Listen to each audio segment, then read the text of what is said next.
Hi, I'm Ember Conley, your host for Political Peaks. Today we're joined with our Congressman, Blake Moore of District 1. Welcome to our show. Thanks, Ember. Excited to be. You have had, of course, a very busy first 21 days, but before we start with what the first 21 days have been like, talk to us about what your onboarding and your training has been to get you ready to begin your Congress. Thank you. I will start with nothing could have prepared in any onboarding, orientation, whatever, nothing could have prepared for what we went through those first 10 days. Many members of Congress, kind of long-term members of Congress, veterans, if you will, have all just looked at all the freshmen and say, this is unprecedented. We've never seen so much pressure, put together in such a short amount of time.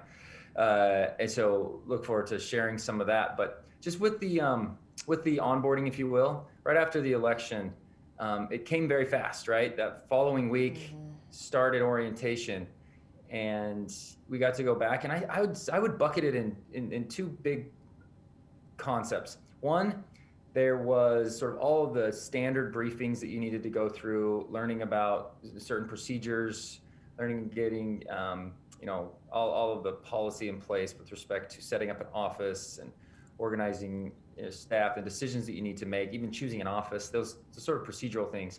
But then there was a lot of autonomy for you to just go out and say, put your team together and get working on what committee assignments you want. Like those are the two sort of big objectives that kind of still, even amidst everything that's been going on these last few weeks, that's still sort of the main objective to accomplish. And we jumped right into that. And so during orientation, as you were meeting and having these briefings, you got a chance to go interview a chief of staff. And then once you're able to identify your chief of staff, you put the rest of the team together. Some people we knew we were going to find a place for. They came either from the campaign or they were at the Rob Bishop team prior to this.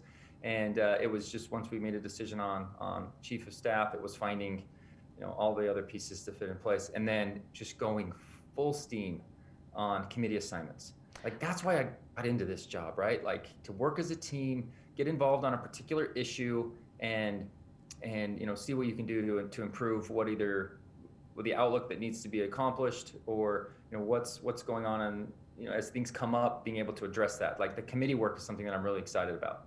So I want to ask you a little bit more about your team. I mean, here we are back home, and so many of us really have no concept of how many members that you have helping you. We watch TV and we think that there's all of these people there. How many actually do you have that helps? Right, there is you have two offices, right? You have your district office, and sometimes that's in multiple locations. We currently have the main office in Ogden, and then you have your DC office, and they're two. It's all one purpose, right? But two completely different functions. And so right now we have 5 individuals that work in the district office and 6 that work in the DC office. And then there's me. We will add more interns when that sort of program starts getting going again. Members of Congress, I think, are allowed up to 19 total people, but that includes interns. So they sort of rotate through. But you usually have a core of like 12 to 13 total people, whether it's communications. Your legislative team is usually the largest of the groups that work together, and then you have your constituent service back in the district. Again, chief of staff, district director, deputy chief. We decided to, my deputy chief, the deputy chief for our office, we decided to keep him in the district office. It's oftentimes a DC role, but we want to bulk up sort of the presence throughout the entire district. Get to as many city council and county council meetings as possible. Work with commissioners, work with constituents, work with small businesses. So we tried to bulk up a little bit more on the district side. Well, that's a great way to make sure that you cover your district. You have such a large district. It goes from Ogden all the way down to Vernal, of course, Summit County. What committees specifically are you interested in representing Utah's focus areas? Our economy, our education, and of course, as we move through the COVID crisis. Right, and we should know by next week after the steering committee meets to make all of these final decisions. So I'm excited that's going to get communicated soon. Hill Air Force Base is obviously a very big piece to to all of Northern Utah, to the economy, to the mission of securing our nation. There's so much to that. Armed Service Committee is something it's been represented really well by the previous two representatives from the 1st District, and we are making a strong push for that. Natural resources is also something with so much public land and so much open space in Utah to be addressing, the dual use and all the multi-use for public lands is something that's important. So natural resources is another area that we've requested, along with a big interest of mine in foreign affairs. And we even put a judiciary on the list. It's fundamental to so much of the work that gets done. Judiciary and oversight are two committees that are really important that often get overlooked. I'm not sure if we'll get on that. And then I've added budget as well. Budget is one of those things that I'm passionate about. We talked a ton about it on the campaign. You don't have to only be involved in the budget committee to make improvements about this, but that's kind of like how we were thinking about it. Now there's a new one that just got added on is Veterans Affairs. It could potentially be another committee that we get to work on, and we were asked of our interest in that, and of course that'd be something that would be great. The focus on the economy is going to be just an overarching constant for I think every member of Congress, as we sort of, if we're able to turn the corner and come out of COVID with the vaccine, making sure that we have a strong economic recovery will be a relentless focus regardless of what committee that we're on. You talked about some of the senior members of Congress has shared with the newbies that this is, of course, unprecedented. Has there been a specific congressman or congresswoman that has helped you through and maneuver your first couple weeks? Yeah, apologize for the oversounding. They're calling for votes, so that's the reality. So we'll head down no, there. we love that. That gives us a great picture of what you are actually doing. At some point, this annoying buzzer sound comes off, and we'll get down there. Awesome. There's been several actually, but looking at just the immediate delegation, Representative Curtis and Representative Stewart have been able to offer perspective. And you know what's great? Like there's differences, right? It's not a monolithic type of decision-making process here. And so they've been acutely available and willing to help me out as we get going.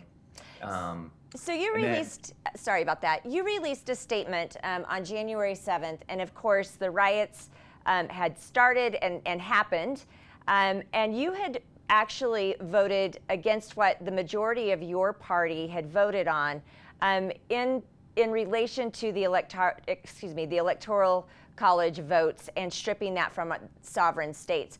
Talk about why you did that. So in its most basic form, I don't believe that that's the role of Congress, and that's my interpretation and many people's interpretation of what our role is based on the Constitution to do that. When a state would otherwise send in two slates of electoral votes, this would be something that would, require Congress to get involved. And I just viewed it very simply as this was not our role, right? It doesn't mean that, there was often a narrative that was discussed about election integrity. And I believe that many members of my party that did object and chose not to certify, like that was core to their concerns. And I respect that. I share that exact same concern and wanting to make sure that election integrity is first and foremost on all of our minds. That's what will enable. But I just saw things differently. And, day 3, I'm voting against the majority of my party. I'm going to remain objective. I'm going to look at an issue and just decide how I feel about it and take as much input as possible. And ultimately, that's where I landed with this one. I think during your election, you were very clear around your stance of being able to listen and make sure and analyze the information and make the best decision, of course, because you represent District 1. You also spoke during your election around unity, and that's definitely something we're hearing at a national level. Walk us through what actually happened and where you were at the Capitol during the times that the riots started. Great. I was on the House floor during the joint session, and when the Arizona objection happened, the Senate retreated back to their chambers, And I stayed on the House floor for a time listening to a lot of the debate. And then they had asked, like, hey, if you're not going to be speaking during this particular time, please, kind of maybe spread out a little bit. We're trying to maintain some COVID protocols. And so I went with another colleague, Anthony Gonzalez from Ohio. There's two Anthony Gonzalez's, and both are great guys. Anthony would be somebody that would be, that I've interacted well with. But we went up to the balcony and we're just listening there, and that gave me a chance. So I was sitting up in the balcony within the House chamber, and I would walk back and forth and look at the window and kind of look out the window and see, like, it seemed like things were getting more riled up out at the rally. But I thought, oh yeah, that's just the way this goes. But it seemed like it was close. And another member was like, I've been seeing rallies before. They look a lot closer than I've seen before. And anyway, so that was somewhat concerning, but I really didn't think anything was going to come of it. So I went back down and I sat down and listened to more debate. And then, a lot happened.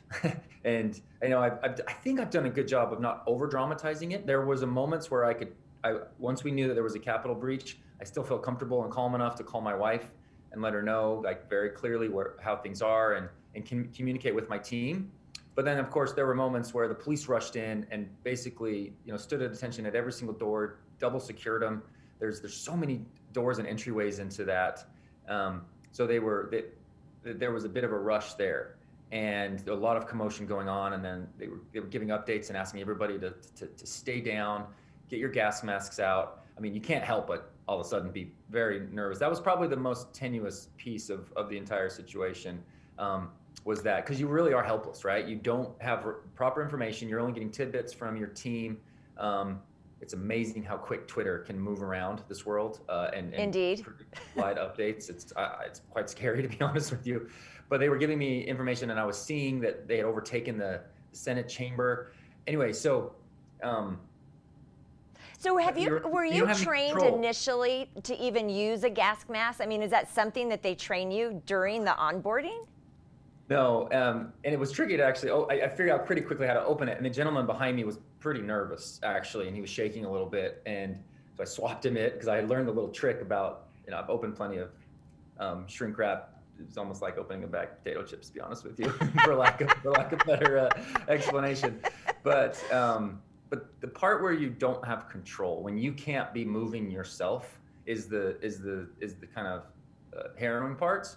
Once we were to egress and we knew that it was safe enough, because you don't know if it's surrounded, because the whole chamber can easily be accessed from different areas. But once they felt comfortable egressing us out and we started to move on our own and kind of in a group, and it was a bit of a different situation. You still didn't know, like, I still went up by myself up to my office. So once we got through the tunnel system, you don't know where things are coming from. And one of the Cannon building had been evacuated, so you weren't sure if it was because there was protesters inside that building. If they're inside the building, they can easily get to the tunnels. So you still don't really know. And then when we got through the tunnel system back over to our office building, Longworth, they had kind of funneled us into the cafeteria. And I looked at another member and I said, Chip, like, we're the target. Why we shouldn't all be congregating again? Like, that's going to only take us, the target, to the cafeteria workers. We don't need to be doing that. And he just looked at me, he goes, you're right, I'm going back up with my team. So we both beelined back up, got back up to our office where my team was we're locked in the office. And we spent the next 2 or 3 hours basically sequestered in there, trying to remain quiet and, just keeping updates. And right. So so were you able to get updates then once you were in your secure place? Were you able to get updates from security there that were at the Capitol? Yes. Awesome. Yep, they were giving us regular updates on, they've been removed from the Capitol. This is the situation. And then there was a member meeting. There was a room where all the members were congregating. Could potentially be a super spreader piece, to be honest with you. But that was one of the big, large committee rooms that we would go down there and get information as well. And it was safe enough to move around the building at that point. And then we found out that we were going to be back in session and finish things up. So. Well, we're very thankful, of course, for your safety, and of course, our hearts go out to any of the people that were hurt during the riots. Right. The next release that you provided then was regarding your vote for impeachment. So the riots occurred. And even during, you wrote that the governor had sent a patrol car to your home to ensure safety for your wife and children. So I can only imagine just the unease that you might have felt. But then turning around and really not voting against the impeachment. Talk us through that decision. Great, thank you. And again, Governor Cox and GOP Chairman Derek Brown were so proactive and willing to make sure that we had an abundance of caution. We live in an amazing state. My wife and children are fine. They're great. They have not felt at all concerned about this. So we live in an amazing place, and that's been the case with lots of people. So again, I always try not to over dramatize things. There are a few points that were specifically very scary, and then the other parts were just sound decision making. The decision about impeachment, actually, I was able to use my same concept the week before. It's setting a precedent and maintaining a very high bar, right? I had to take all emotion out of this particular decision, and I looked at the impeachment decision and said, look, we have not had any amount of time. Can you base it purely off of, I don't have any extra information than you did. I mean, our information was literally all from the news. I saw the first FBI briefing about the entire incident on my flight back there.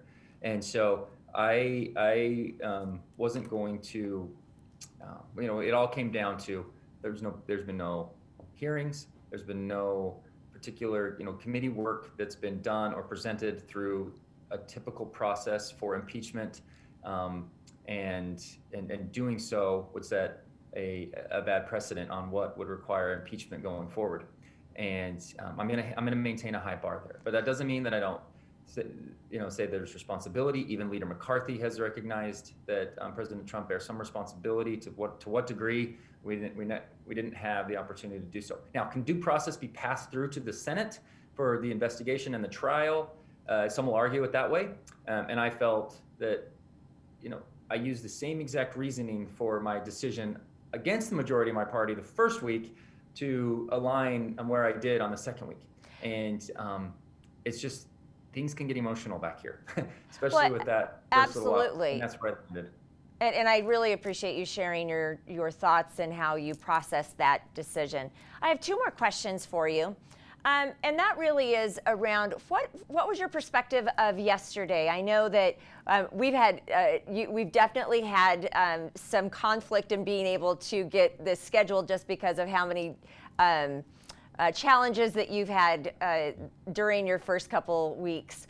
But as the transition of power, of course, occurred yesterday, how do you think yesterday went? I know you had security briefings leading up to the inauguration, and you stated several times about the importance of a peaceful transition of power. Yeah, I mean, I was getting asked the day after the incident or the attack at the Capitol.